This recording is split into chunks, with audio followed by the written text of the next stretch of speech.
Hello, Ralph. Can you hear me okay? It's Ian here. How are you? Okay, thank you. Good stuff. Um, Second time we've spoken in, 3 days? Look, obviously, I want to ask you about playing Arsenal. Um, but I wonder if, And do. first of all, sorry, say again? And do. I'd like to begin by asking you about the big story in the Premier League today. Um, Frank Lampard's departure from Chelsea. What was your reaction when you heard the news? I think it's not interesting what my reaction was because I have other issues in a moment to think about than to think about. I think it was the second this season from the Premier League so far. It's part of the business, and I have to be honest, other issues to think about. We have a lot of injured players. Kyle Walker-Peters took an injury today in the session, so he's maybe also out for tomorrow. And I have definitely other issues in the moment, other props. I accept that. Look, Thomas Tuchel looks like he may be replacing Lampard at Chelsea. It's somebody that you know from your time in Germany. What can we expect from him as a Premier League boss? I mean, is it fixed that he is there, or is not? It's not announced so far, so it doesn't make sense to speculate about any other person. Let them do their job at first, and then you can ask me the next time about him if you want. Look, you talked about Kyle Walker-Peters perhaps not making it for Arsenal, or is he definitely not going to make it for Arsenal? It looks that he can definitely not make it, yeah, because he was today out in the session, and this is another hit back for us, to be honest. And hopefully it's not too bad, but not good for us anyway. What's the nature of the problem, Ralph? Yeah, the quad made some problems today, and we didn't really train hard. We only warmed up a little bit, and afterwards in the box he was feeling it and stepped inside immediately. So we must have a look. After Ryan Bertrand out with the face yellow card is also a replacement from a fullback. We have to find the right decision, and this is what we're fully concentrated in finding the right solutions, because important position in our game in the moment. And yes, we will have a look. Look, do you have any positive news? What update have you got for us with Oriol Romeu, Musa Gineppo, Nathan Redmond? How much closer are they to returning for you? This is the only good news that Reddy is back. He was training today with the team the first time and will sit tomorrow on the bench. Maybe not able for long term, but for a short term coming in, I think it could be a good step for him. And yeah, Ori is still a little bit too early, can be an option for the weekend. And Yannick also is not far away from coming back. So it's getting a little bit better, hopefully in the next 1 or 2 weeks would be necessary, because we have a lot of games coming up again. Okay, we'll go to Chris Temple at PLP. Ralph, good afternoon. This fixture will mark the halfway point in the Premier League season for you. How do you assess? Not really. We haven't played against Leeds so far. Okay, well, you've played some teams twice. For one team twice, so 19 games. You know exactly what I mean, nearly. Halfway through the games, how do you assess your team's first half of the season, bearing in mind your level with Chelsea, you've just sacked their manager, and you're 2 points ahead of Arsenal in the top half at the moment? How do you reflect on the first half? Yeah, after a difficult start with the first games, losing first 2 games, we have had a remarkable comeback, to be honest. Played some fantastic games with some amazing results. The 29 points we have so far are fantastic. I don't know when we had 29 points last season, so it's a very good point average. Also, the way we play is, I think, absolutely nice to watch. You can see a team that is absolutely developing their game, and very proud of all the good stuff we showed this season. Would be a perfect season if we would have the fans back in the ground. I think that would be even nicer, I think, and more enjoyable if they could be back and watch us live. But hopefully that will come, and that we are not ending the season without them.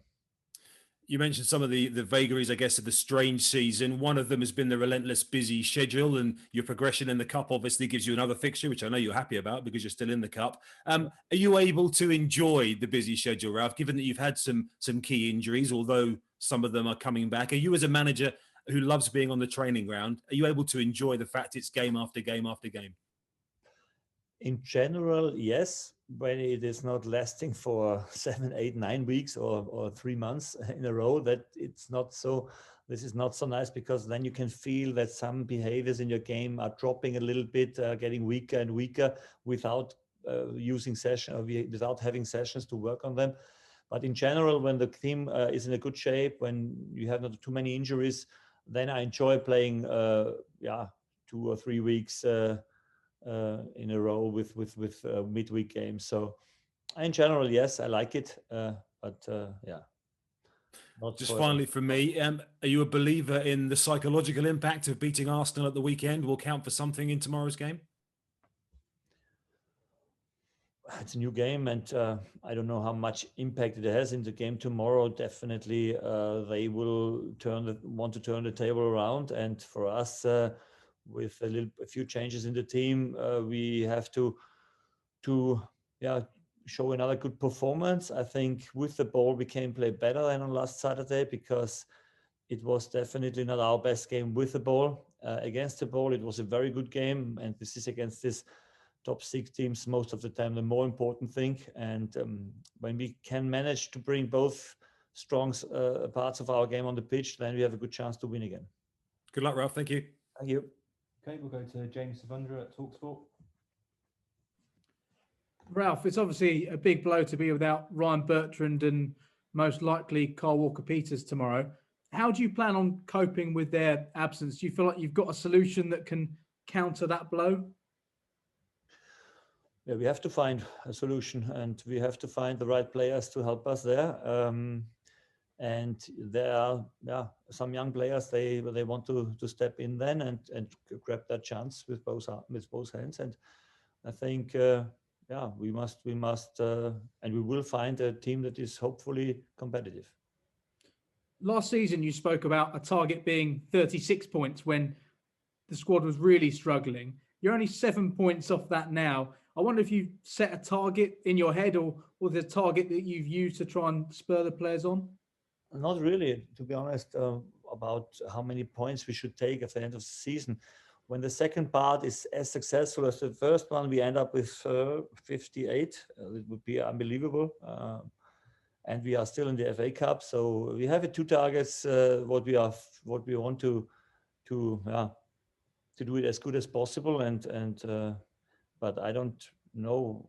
It's more important for me to focus on the things we want to do better as a team. And we have seen that we have a lot of clean sheets in the past. It was a definitely big step of development. In the moment, we are not scoring so much. So it's always finding the right balance. And this will be the challenge for the following games until the end of the season. And just finally from me, Ralph, it's obviously sad news today with Frank Lampard losing his role at Chelsea. I wonder how much your example and what the club have done with you here at Southampton is an example of what is possible when you stick with a manager when times are tough. Yeah, you never know what is the reason why it comes to sack from a manager in a club. I think, as I said, we had this season only 2 in the Premier League, so it's not so much, I must say. And I cannot compare my situation to his situation. I think it's completely different. Last year he was with I don't want to say no-name team, but with a young team, has reached the Champions League in this season. When you sign so many good players for so much money, it's normal that you come a little bit under pressure. Or earlier, maybe the expectations are higher. But what is in the end the reason why he has no job anymore, I don't know, and I don't want to discuss this, to be honest. Thanks, Ralph. Good luck. Thank you. Afternoon, Ralph. Hello. Hi. I just want to ask you about Jan Bednarek. I think he's one of only 2 players, along with Ward-Prowse, to play every game for you this season. How impressed have you? He doesn't get spoken about too much, but how impressed have you been by his consistency, especially given the centre backs have changed and the goalie's changed a couple of times? He seems to be delivering a consistent level of performances now, no matter who he plays with. He's robust. He is one of the best defensive fighters. I say always a firefighter who really does everything to protect their own goal. And I think the biggest development he made with the ball, he's getting better and better with better decision making. Still not always the right one, but it's getting better and better. He's getting calmer and calmer, and this was maybe the biggest, I wouldn't say surprise, but the biggest positive thing what I've seen so far in his game that he really showed, and the drive to develop his game with the ball, and this was maybe the biggest step he made so far.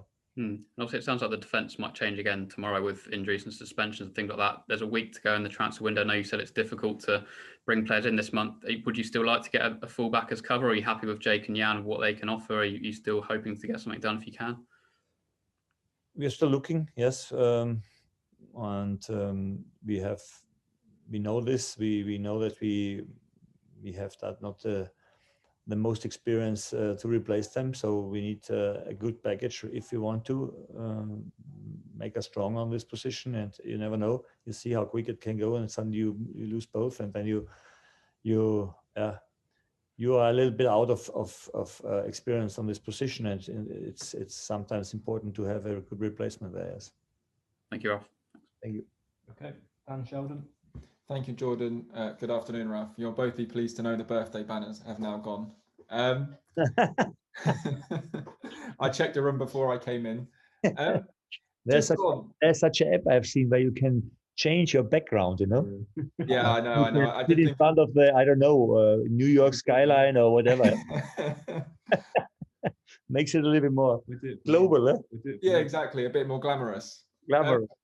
One of the assuming Jake Vokins is going to come in and replace Ryan Bertrand against Arsenal, I think it's over a year ago now that you gave him his first team debut in the cup, and he obviously scored along with Will Smallbone in that game.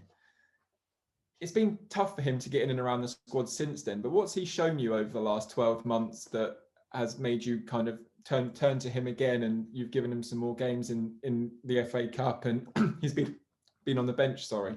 Yeah. I mean, he's maybe one of the a little bit underestimated players we have here, but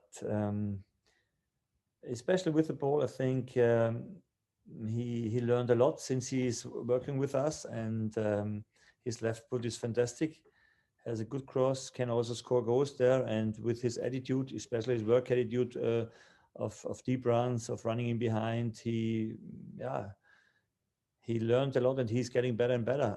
I think the defense work, yes, it's still something he's not a natural left back. I think he's coming as a left winger, and that is always the issue then, that you are in some defensive duels have some things to learn. But I think with Ryan, he has somebody who he can definitely watch very well, and this is the behavior what we need: aggressive, good on the front foot, defending forward. And this he will learn, will get better, and games like this tomorrow will help him.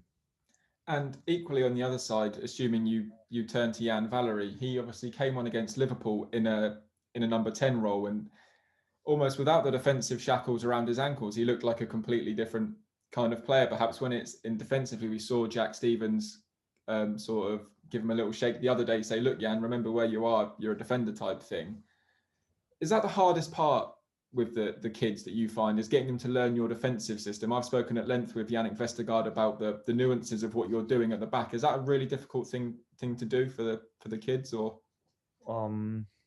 Not really, I think, because it is so clear, and it is easier to be on the jump when you know that somebody's protecting your back, as if you always have to look around, can I go, or should I stay? And this is I think more difficult for the young lads. And so when you pay attention, when you are open-minded, when you when you enjoy what we are doing, then it can be easier for a young lad to step in, I think. Thank you, Ralph. Good luck for tomorrow night. Okay, John Cross. Hello, Ralph. I just wondered, I realise this situation is not new for you, having games in very quick succession. But for a team like yours, you know, that's so exciting, so dynamic, works so hard in the game, what on earth do you do between games?